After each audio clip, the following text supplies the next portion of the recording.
Hello, ladies and gentlemen. Welcome to a very special episode on our podcast, Dual MBA. Today, we have a guest speaker with us, and we will be getting to know about his story. So, we have Gautama Gowda, who is the founder and CEO of OpenApp, one of the largest connected platforms for security on this planet. Welcome to our podcast, Gautama. Very excited to have you on board. Thank you very much, Vismita. It's my Awesome. pleasure. That's Great. lovely. Great. Let me actually introduce you formally to all our listeners. Gautama Gowda is an entrepreneur based in Bangalore. And like I mentioned earlier, he's the founder and CEO of OpenApp. He has been awarded Forbes Asia's 30 under 30 for his startup. And he has a bunch of other experiences to his name. He has been the ED at Hashtag, co-founder at NMTIY, and proprietor at Cupcakery. And also he's a graduate in psychology, literature and journalism from Christ University. So Gautama, that's a very versatile background you have to your name. Yes, it is, Vismita. And I think the answer to that is you can only join the dots backwards. That's awesome. That's awesome. So welcome to our podcast, Gautama. So the way our podcast is designed is that we discuss management topics every week from the lens of a MBA graduate and from the lens of a Marwadi businessman who doesn't have a formal business education.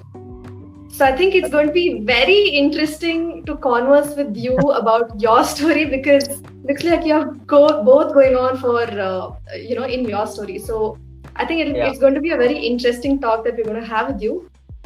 We have a bunch of questions from which some related to formal business education and some from from somebody who's without a formal business education. So Are you ready to get started?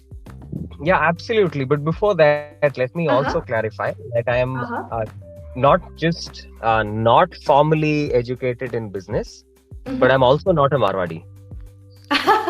Okay. Right? So exactly. So I think that's the best of both worlds, I think. Yeah. So or maybe even the worst, and I just got lucky. That time it fell. And I say that because I am just eternally grateful, and I always believe that timing is the perfect weapon. And no matter how skilled you are, I genuinely believe that if you've somehow figured out a way to be in the right place at the right time, you've got more than 50% of your work done for you. Right. But that also, I believe, is a skill that you could learn irrespective of your background or family background or education. Got it. Yeah, that absolutely makes sense, right? And also, like what you said earlier, right? You can only connect the dots backwards. So you first just jump in, figure out what to do, and eventually it should make sense, hopefully.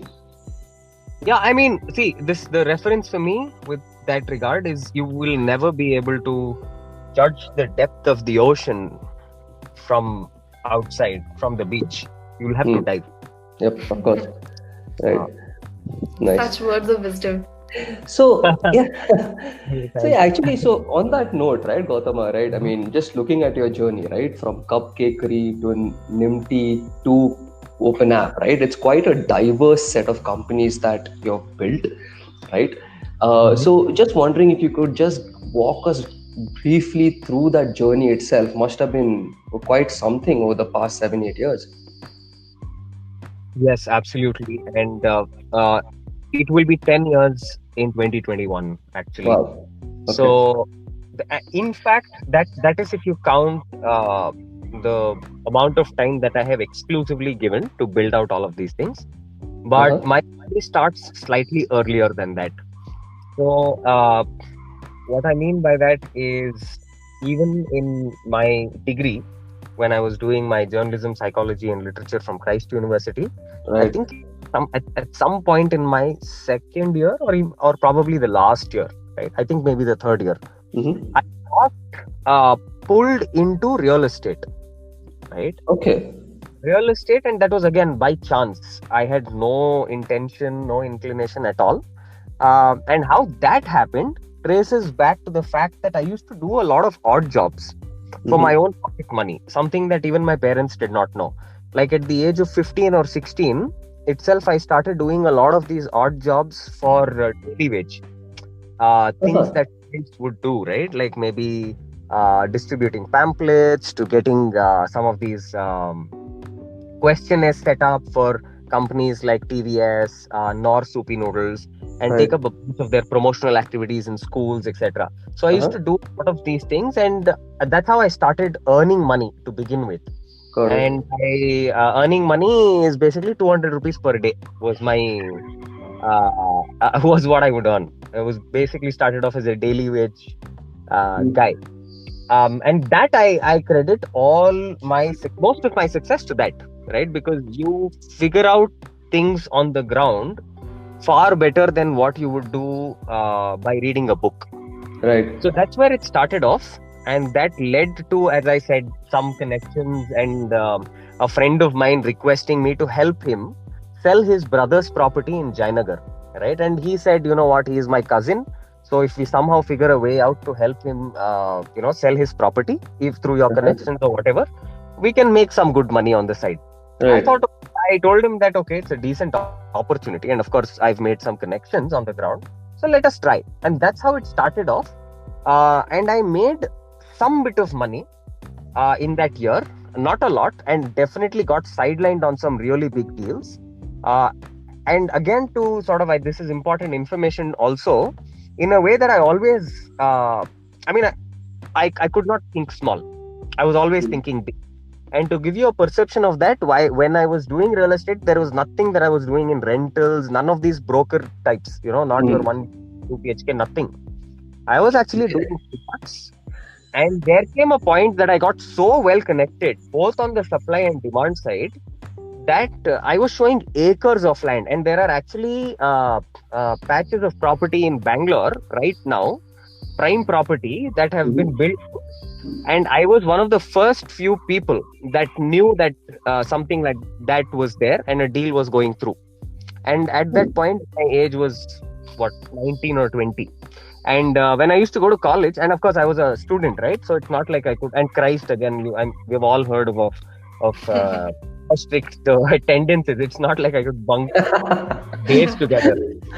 But what helped was the fact that the class representatives, both the girl and the boy, were people that I kind of played a part in getting them there. So they had an obligation towards helping me as much as possible.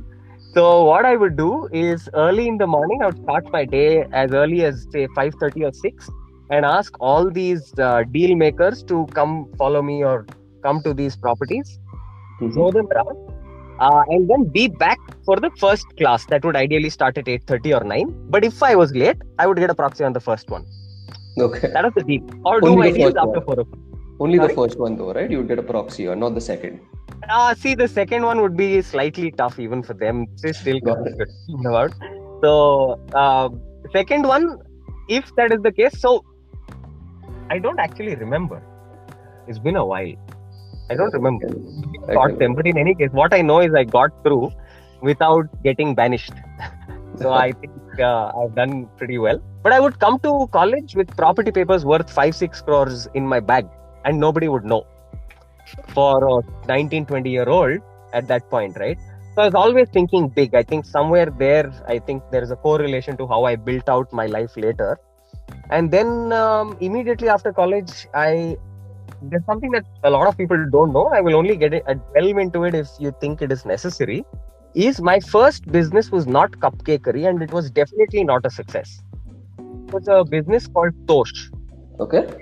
And I will maybe give you a brief because this will set the context as to how I look at business overall, and a sense of how I look at building businesses in my life as well. So Tosh was a all veg QSR. QSRs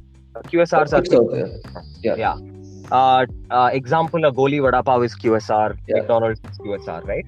So this is something that I came up with, a very, very unique sort of concept, but something that required a physical space. So I took up a store in Jayanagar near Ragi Gudda temple, a very, very famous temple in Jayanagar. And the money that I had, the little bit of money that I had used, that I had earned with the real estate, right? Mhm. All of that, along with some support from my mother, who's always been my mother and grandmother actually, who's always been my supporters have Yeah. sort of encouraged me to start something on my own. So I've not taken any money from my father at all to do whatever I've done so far.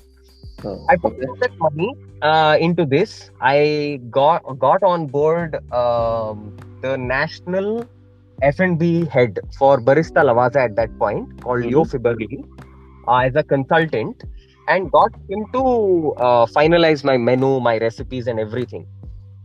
I did this groundwork and was all ready to open after almost 6 months. And then I think a week before opening, I had decided to shut it down.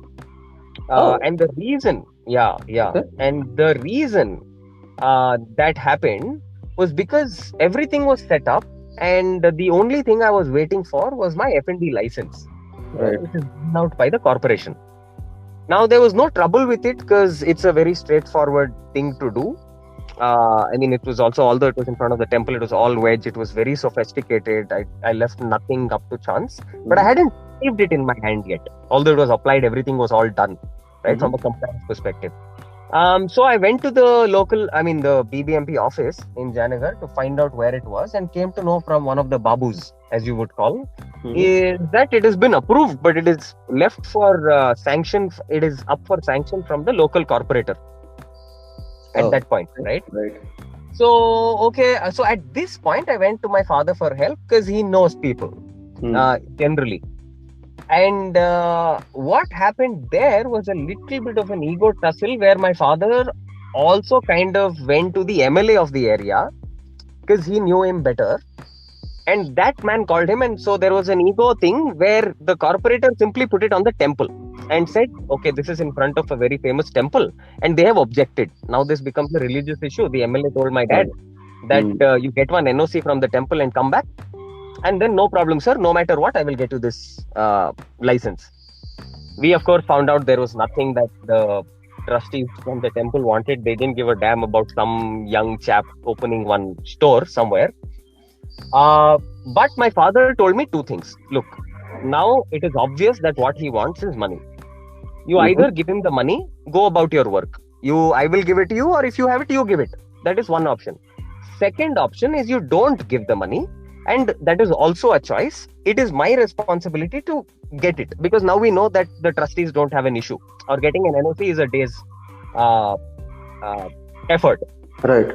I chose the third somehow at that point, and trust me when I say this, if I had to take the same decision at this point in my life after seeing all of these things, I probably wouldn't.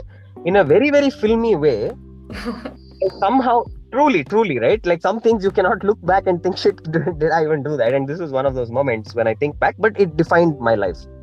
I actually shut down the place because the thought was simple, right? I had just finished. I was done with education. I had decided that okay, the rest of my life or my name is going to be defined by what I was going to do with this rest of the life that was ahead of me, and I didn't want it to be defined by losing a battle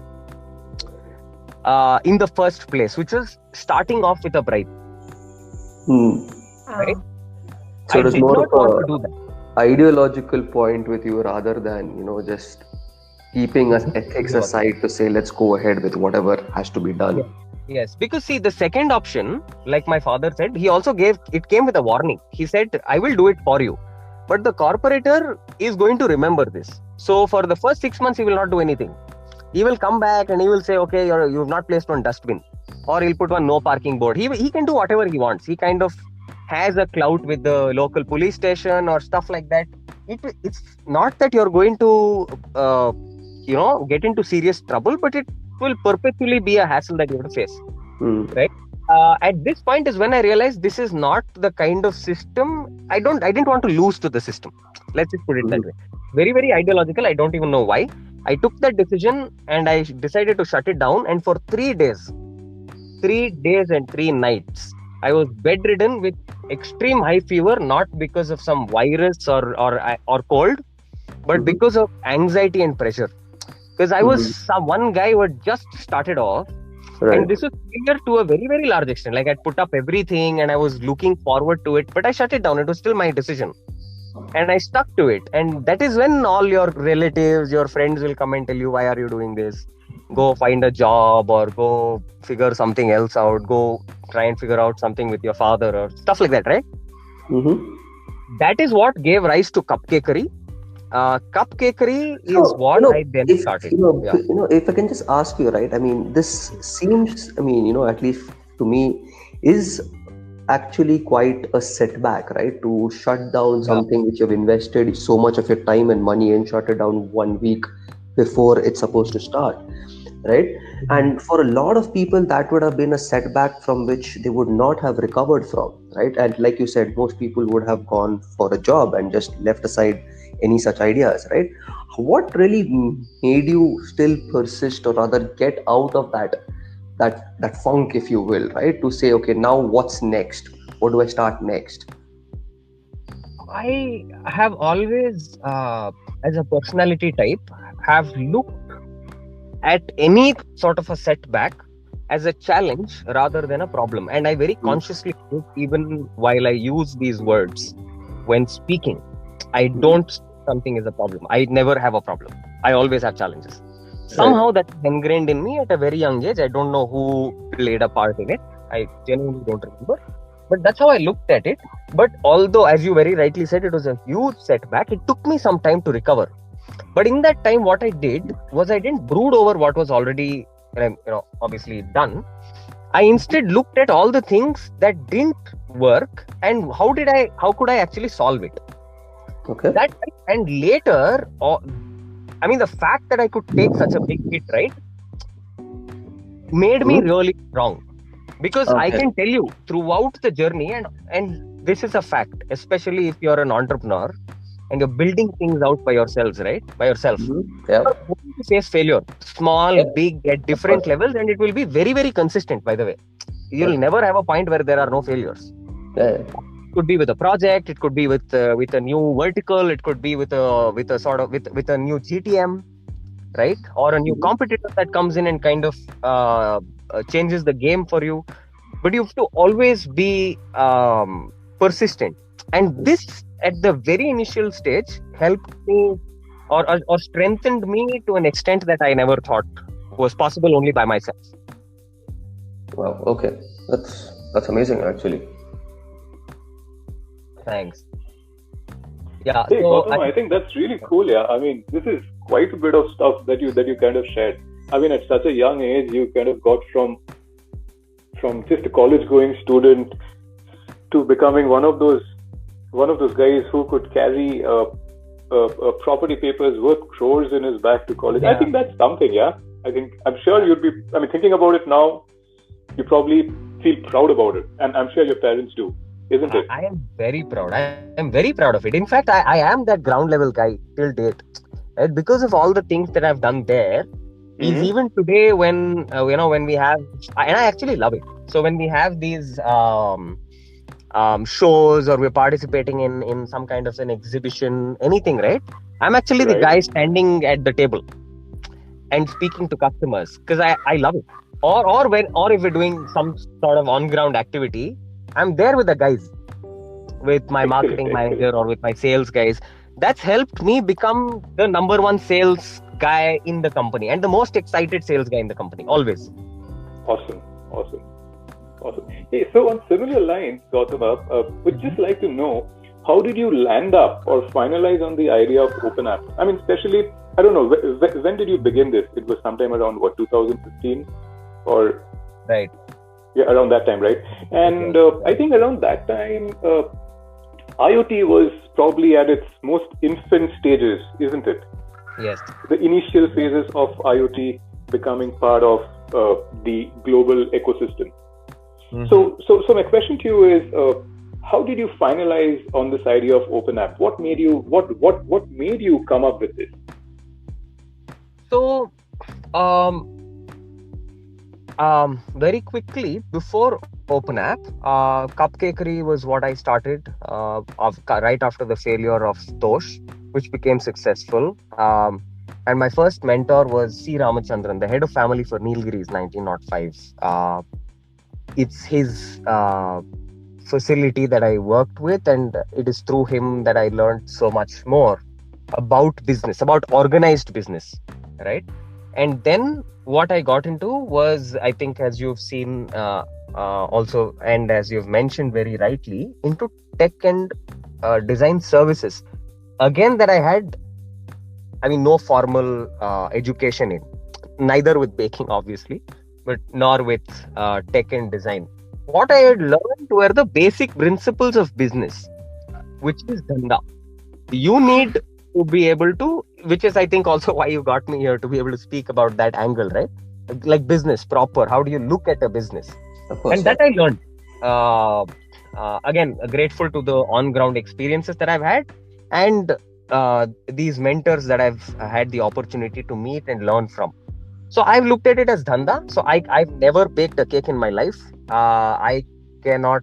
I don't know to use any design software or code. And definitely, I don't know how to make locks. And I can assure you, which is why our locks are safe, because there are absolutely brilliant engineers behind all of that work. So the bottom line is that you find extremely good people who are already good at what they do, right? Connect that to a problem statement that exists in the society. And my job is to figure a way out to build that solution that fit, right? These great people can build great stuff. The world needs something. Can I be the guy who kind of navigates through this and provide the right fit? This is all that I do, right? But I think that is also the most important part about all of this, because I think it's Alibaba's founder, Jack Ma, that said that the toughest thing to do is to get smart people to agree on something and to work together, right? It genuinely is. So this is the secret, I think, for growing any business up after a certain scale, because otherwise you're micromanaging stuff. So about OpenApp itself, before that, that's how I built all of these businesses. OpenApp was or IoT as a concept was actually introduced to me by a friend, because I don't have any engineering background, clearly, and I didn't even know.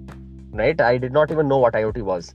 This guy who was a mechatronics engineer introduced me to the concept, and one fine day told me he was actually going to some career counseling. He was going to take career counseling because he wanted to figure out what to do with life. And I very, very jokingly, being this guy who is kind of hustled all this while, very jokingly told him that, are you serious? Why are you going? And actually he was paying, right, for that counseling. I said, why are you wasting your money? You come to me, I'll only counsel. And this was a joke, right? You will not believe this. 2 days later, he actually came to me. The same day he had to go to that counseling thing. And we sat down, and that is when this guy introduced me to the concept of IoT and said, this is what's happening in the world. This is the next big thing. You can control your car, you can control your fridge, you can control your lock. He said everything. He said you can control your lock.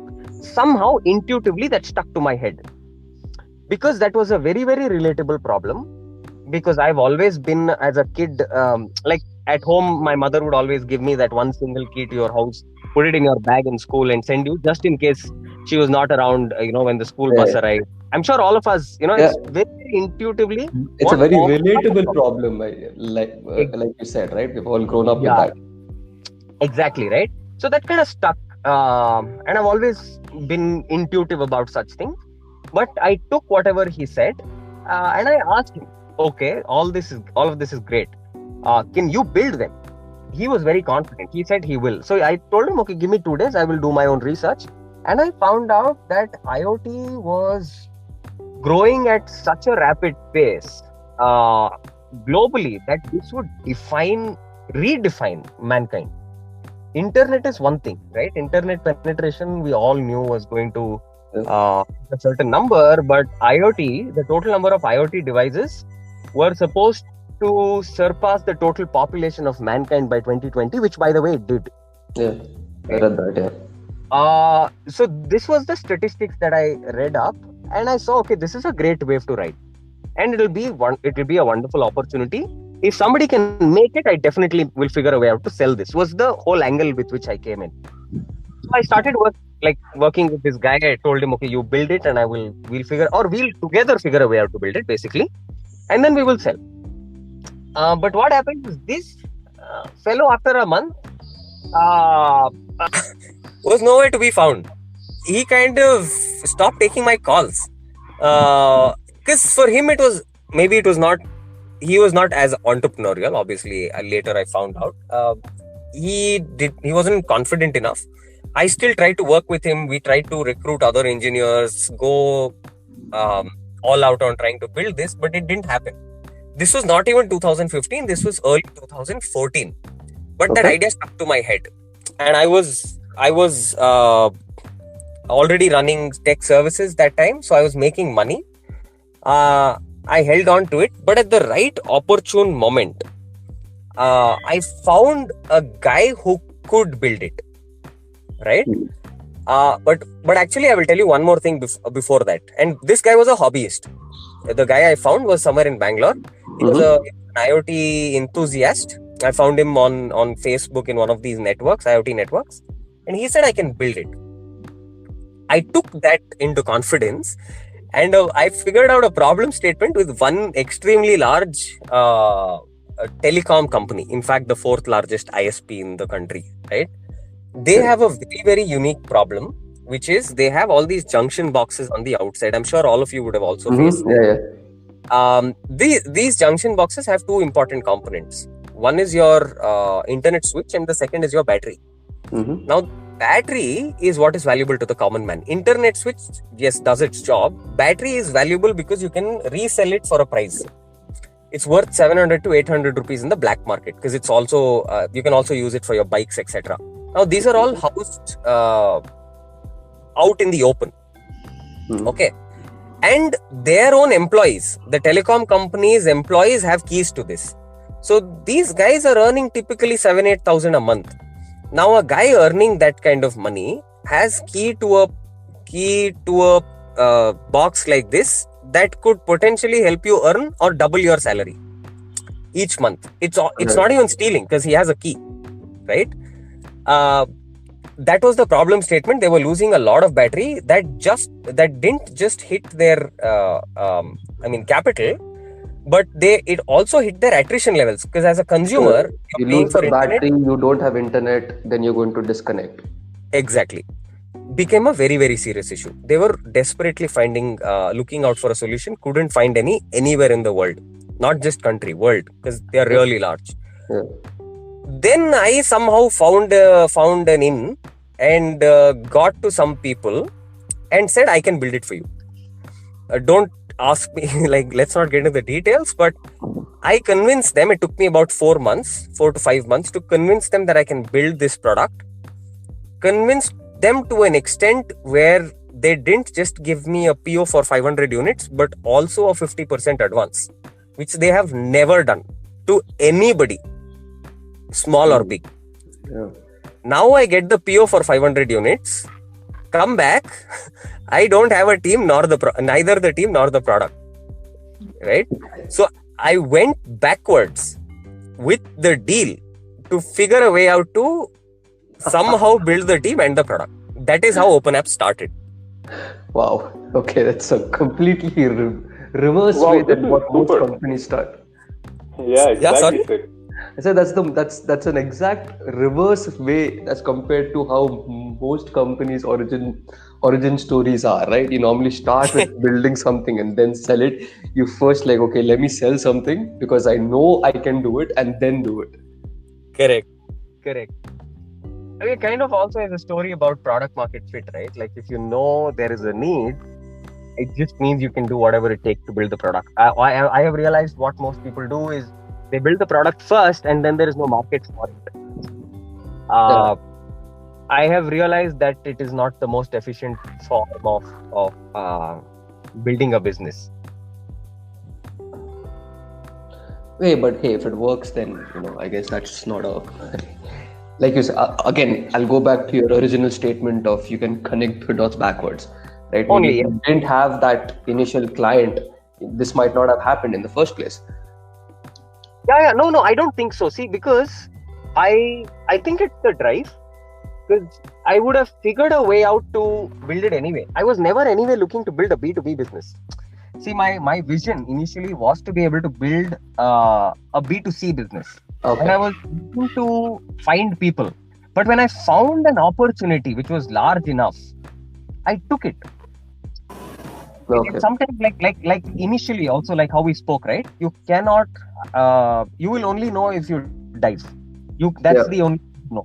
Which is exactly what I did. So when you are presented with an opportunity, you take it and then figure it out. Which helped me build this whole thing. And actually, I mean, put more fire under my ass to go get it done. Because now I have PO. Somebody's paid me money. And if I don't deliver and if I still end up using the money, I will either have to pay them back or they will sue me for also wasting their time for fraud. Yeah. Because I didn't have I didn't have anything. No product, no team. Just the conviction to be able to build it. So I think it is important to have that persistence, and with that persistence you can figure a way out. And now we are in B2C and we are one of India's largest. So I think the dots have joined. I'm sure there are more dots to come. I am sure. Okay. That's my open app story and how we kind of got started. Very cool. Awesome. Gautama, so since you mentioned a lot of people that have, mentored you in the process, and so for example, Jack Ma, you mentioned about him, and the Nilgiris founder, he had also a role in mentorship for you. The question I had for you is that what is your management style, or do you have a mantra that you live by in your very specific management style?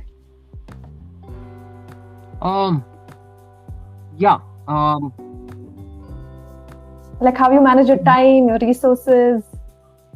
Okay, so I think I have very simple rules to all of these things, and this is through evolution. And if I have to very specifically answer, initially it was never like that. I have been the guy who's micromanaged. I have been the guy who was not as disciplined and all of that. But I think where I am now, this answer is going to be very different compared to what it was like as I was building all of this. But right now, I have realized that there are some very, very simple rules, right? Number one is definitely the market. You operate with the market first, and that you can define the market in different ways. When I say market, somebody else might say consumer. Somebody might call it consumer need. Somebody might call it a problem statement. But what I'm saying is, if you figure out that there is a market for something, or spend as much time as possible to understand the market and to understand how large it can be, and that only is defined by your ambition. Very simple.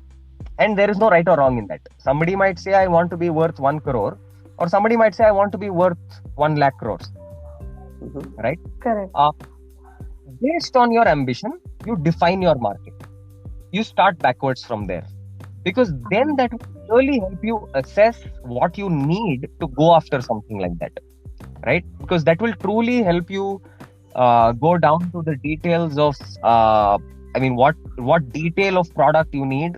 What kind of product and to what detail you need to get into it, how much you need to spend, where do you and what kind of money do you have to raise. Say for example, if I'm the guy who's wanting to build a 1 crore business, right? I don't need to raise money. I can figure out a way to raise debt, right? I'm talking about people who start with zero capital also. Okay. Right? It could be, I'm not talking about people, and I'm talking truly as an entrepreneur, not even with a Marwadi background where maybe there is some support from your family, right? Yep. If you're an ambitious guy that still wants to build a business that is worth 1 crore, it's not small. It's not small ambition in any case. There are so many people that would dream to build a business like that. And for all those people, I would say, if that is your ambition, figure a way out to get that initial capital, even if it is debt, but put your put your dots right. Understand what you're going after. That way you will understand whether you need to raise 1 lakh debt or 50,000 debt or 10 lakhs debt to hit that mark. Mhm. Or even if you're raising money, bringing in a partner, it could be a friend, it could be a colleague. You will know what you're going after. But if it's someone like me who is looking for that 1 lakh crore mark, then I will say, okay, initially I will start with this and then probably look for VC money or some sort of other kind of arrangement, because I need very large capital to build a business at that level. But that is defined by the market I'm going after. And it down a little bit with an example to help listeners. Is, say, for example, when we were building our smart lock company, right? Which is what it is now. But there is more that we're doing. Initially, when we started off, I was not looking for VC money. In fact, we didn't raise it at all. I raised debt, and this I have also quoted recently. We raised. I took that decision when the order with the telecom company started growing, and raised debt from the private markets, from your private money lenders, at 3.5% per month, which is like your 42% annum. Yeah, and not small money. At I 30 lakh That's twice. loan sharking. That's essentially from a loan shark, pretty much, right? Yes, because who else would give me 60 lakh rupees without collateral? And in fact, these guys also were at extremely high risk. Like, imagine I didn't pay them back. Right? What was their collateral? Nothing. I did not give them my property papers. I did not have a property at that point in my own name. And all my savings of what I was earning very well with my services businesses, I had put it into this company because I saw that this could be the larger opportunity. Right? Almost all my savings only left with some 70,000-80,000 rupees of my own. But this was a very calculated risk because I had a PO in my hand. I knew there was a way to now invoice this. I still took that chance, which is many times important when you're looking at the larger vision, right? And that I knew was sufficient for me to build a business of scale. And to give you another perspective, that B2B business alone that I first got the 500 unit order for and built the whole business on was worth close to 7 crores. To give you a perspective, it was really large also. Yeah, that is big. Yeah, especially for a first order. Yeah, from 500 we started off, but we were not a normal startup without revenues. We were like, we didn't make a product that was given out for free. We made real money. It's like dhanda. And for that I raised money also, like a Gujju or Marwadi or whatever you call, right? With that risk, with that appetite. Then I knew I wanted to scale this. I knew this is a business that can be scaled. I need capital. That's when I went and raised money, again not from typical VCs, not the Sequoias or Lightspeeds of the world, raised from people who understood this kind of business. And then now we are moving to the next level where we are raising again big money because we are going after a very large market. We're expanding from smart locks to the connected devices piece that you said. We're building a very huge platform for connected devices and launching our own brands for other verticals as well. So this is the journey, and my mantra is start with the market. Everything else you will figure out. And with your management, please find people that can do a good job and let them do their job. That is the toughest thing to do as an entrepreneur, because you feel that you know everything better. That if you somehow put your hand there, magically everything will get right. It will not. And also, if you're putting in the effort to hire a great guy, if you don't let him do his job, then it's like two of you trying to drive the same car with one hand each on the steering wheel. You are going to crash. Right. Somebody will die. Yeah. But it's interesting, right? Like what he said, right? Of course, it is like hire the right people and trust them to do the job, right? But I guess when investors also come into play, and there is probably some amount of pressure on you as the CEO to deliver maybe even short term plus long term, right? There is that constant tug of war between growth, profits, people, right? How do you manage that, and is that always a consistent priority with you saying, I will trust my people to do it, or maybe at some point you do have to sort of take a harder call and say, no, this is how I this is how it should be done? See, the buck stops with me. Yep. It's a good question, because it's easy to say, again, as I said, maybe take full control, or maybe say leave it to the team. It's actually striking the right balance, which I believe is the case, should be the case with most things in life. And what I mean by that is, here in my role as the founder CEO, the buck stops with me. I am responsible for my investors and the money that they have put in, which means my board. And I am equally responsible for the people that are in the company for which I am liable to pay salary, and the customers who are going to use my product. That is where I think CEOs become important, right? And which means when I say the buck stops with me, there are definitely times where your team presents something, but you either go by a certain gut or by another set of data points that they somehow don't have access to, which should never be the case, because they should have that data already if you possessed it in the first place, right? While making a decision. But I think I will give you a classic example of this, and this is very true at any level historically. This is the difference between a founder CEO and a hired CEO, right? Or a manager who's hired. Okay, that's a nice way of putting it. Yeah. Right? A hired CEO or a manager is, think about it like this. You're on a train, you're driving this, and you're passing through a tunnel, right? And you have to consistently make a decision. Think about it as the olden days, right? Where everything was not already set. But if you see light at the end of the tunnel when you're passing through it, the manager is the guy who expects it to be another train in front of you, right? When I say who's cautious, who's not ready to take that extra step because he is not really there, because he was able to intuitively build this company, right? His decision making comes from the fact that he's responsible more for the job that he is in, which is given to him by the board. Right. A founder is the guy who can judge and take a stance and say, no, that is actually light at the end of the tunnel and not another train heading towards you. Got it. Right?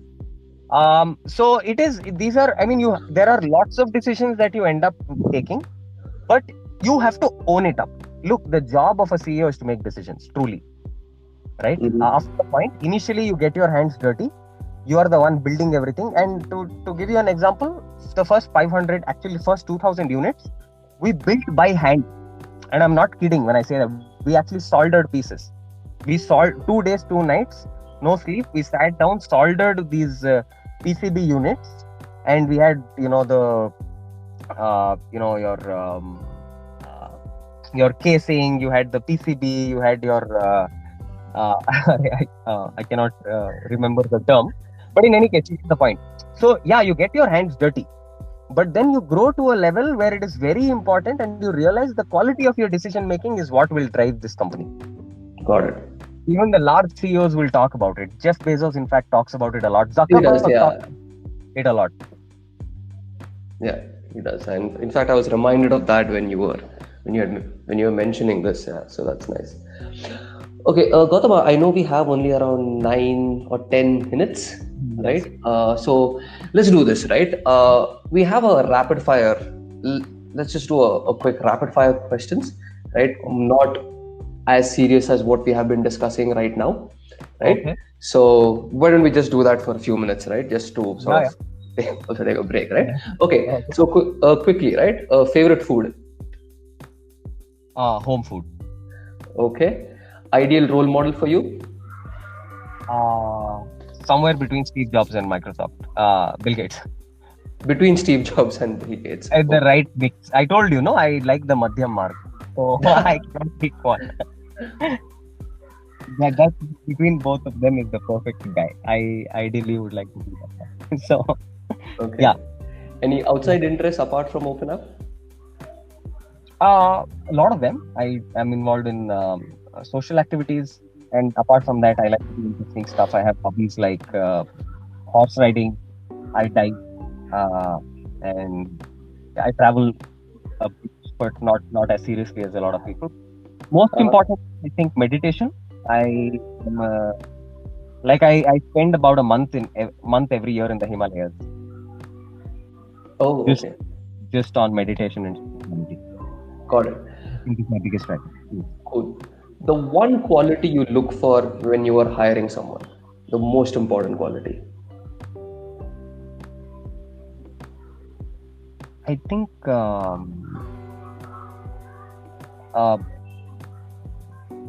how do I does it have to be a single word? No, not a single word, but maybe a sentence. I mean, probably, right? That's the one thing which is a deal breaker, right? If it's there, or if it's not there. Somebody who can take initiative and Got see it. them through. Right. Makes sense. Mhm. Right. What's your preference, right? This never-ending work from home or continuous remote work or being in an office? Remote work, because it's scalable. Huh, that's a good one. Uh, right. So how about the Forbes 30 under 30, right? How does that change your life? Has it impacted the way your friends and family treat you? Yeah, to some extent, they see, okay, there is some recognition attached to what I do also because of the Asia piece and everything. Mhm. But another thing is, because of COVID, I didn't have the opportunity to, all the winners or people Uh-huh. who've been lifted get to fly to one of these fancy places, Hong Kong or wherever it happens each year. And like they give you a stage and all of that, right? Thanks to COVID, that didn't happen. Damn. Yeah, But okay, I'm hoping it'll happen sometime later, right? It might. I don't think they'll do it to our batch. I might have missed it in any case. But I don't think about it too much. I've never. It's not like I aimed only for this.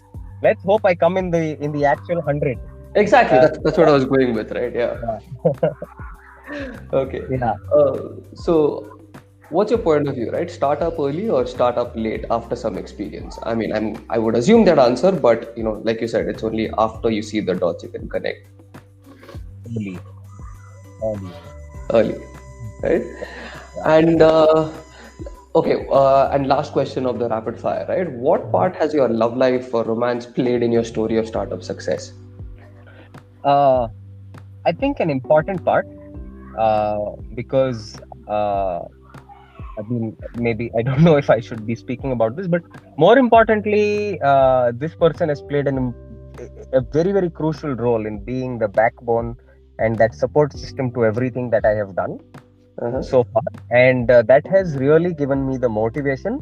And this is, I think, an important point, so I'll say it anyway. And this is not only to do with love.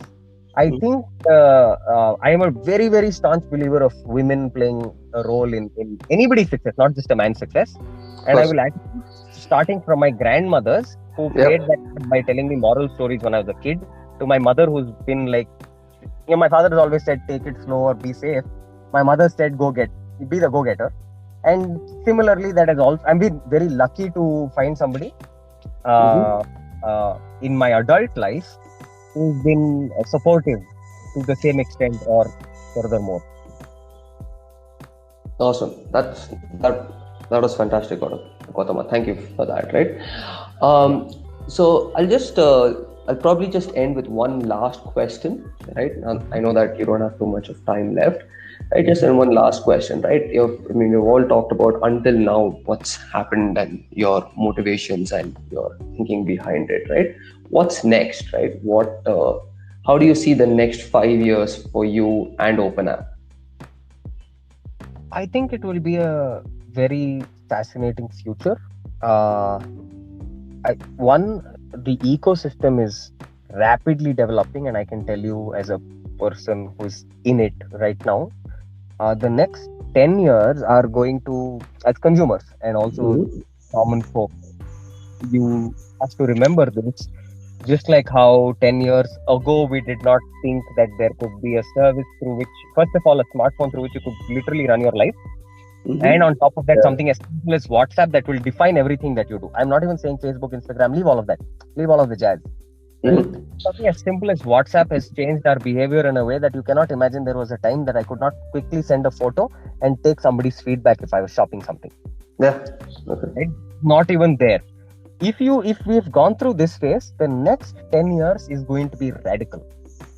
And I say that even more so from an IoT perspective, and that is important for OpenApp's future. To link it back, IoT will change the way you live. You will sit in a place and get every damn thing done for you, which is already happening through your phone. Right. In 10 years, it will be automatic to an extent that you cannot imagine today. And what exactly will happen, maybe I will not be able to define that, but everything will be super duper automated. And that is the future that we are seeing, right? And that is where OpenApp is perfectly placed. We see this as a wonderful opportunity for a company like us that has kind of built itself from the ground up. Like as I said, from literally soldering PCBs to where we are one of India's best and largest in its category, and now moving on to more. This is the opportunity that we're seeing ahead of us. So it's going to be fascinating. Instead of probably driving it through with numbers, I definitely hope to be not just India's, but one of the world's largest and not just largest in terms of metrics, but also loved company, because that is a very, very important factor to me while building a business, that you need to be loved also. That is an emotion that is strong. That is what I aspire to build in the next 5 years. A company that will redefine human life as we know it today. Nice. That's a fantastic vision, Gautama. And given the conviction with which you've built your businesses and through which you've taken decisions, I'm sure I'll see you in that Forbes 100 very soon. Thank you very much. That is really very sweet of you. I am in complete awe of the story of this self-made man. His story is full of conviction, vision, and passion. For a person who has not had formal education in management, Gautama has proved it through his story that leadership doesn't require a degree. Thank you for sharing your life lessons with us, Gautama. We're so inspired by your story, and I bet so are our listeners. We will come back with more guest speakers and more management topics. Let us know which part of Gautama's story you like the best in the comment section of our YouTube page. And don't forget to follow our podcast on whichever streaming platform you're listening to this on. See you next week.